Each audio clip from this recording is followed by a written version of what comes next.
হাতে মাত্র কয়েক ঘন্টা তারপরে কলিঙ্গ সুপার কাপে ডার্বি ম্যাচ, যেখানে মুখোমুখি হবে কলকাতা ময়দানে দুই প্রধান ইমামি ইস্টবেঙ্গল আর মোহনবাগান সুপার জায়ান্টস। এখন সেদিকেই তাকিয়ে রয়েছেন সকলে। বলা বাহুল্য, এবারের এই টুর্নামেন্টের শুরু থেকেই যথেষ্ট ছন্দে থেকেছে ময়দানের দুই প্রধান। প্রথম দুই ম্যাচেই জয় এসেছে তাদের।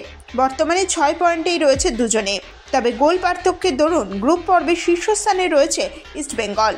তবে এবারের এই তৃতীয় ম্যাচের ফলাফল থেকেই নির্ধারিত হবে সমস্ত কিছু। এই ম্যাচে জয় আসলেই সুপার কাপের সেমিফাইনালে চলে যাবে সেই ফুটবল দল।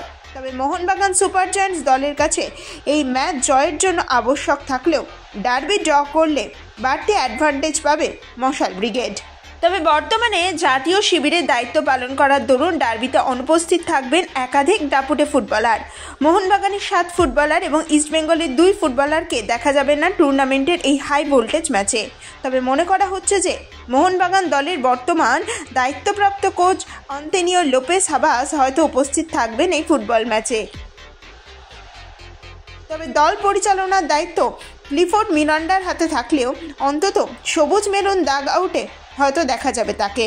তবে ভিসাজনিত সমস্যার দরুন ভারতে আসতে যথেষ্ট সময় লেগে গিয়েছে এই স্প্যানিশ বসের, যার ফলে গত কয়েকদিন আগে শহরে আসেন তিনি।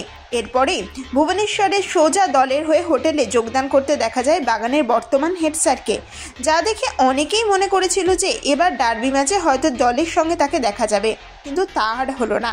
যতদূর জানা গিয়েছে আগামীকালের ম্যাচে মাঠে দলের সঙ্গে ডাগ আউটে থাকা হচ্ছে না এই হাই প্রোফাইলের, যা নিয়ে কিছুটা হলেও হতাশা দেখা দিয়েছে সকলের মধ্যেই। Bureau report, Kolkata 24/7.in।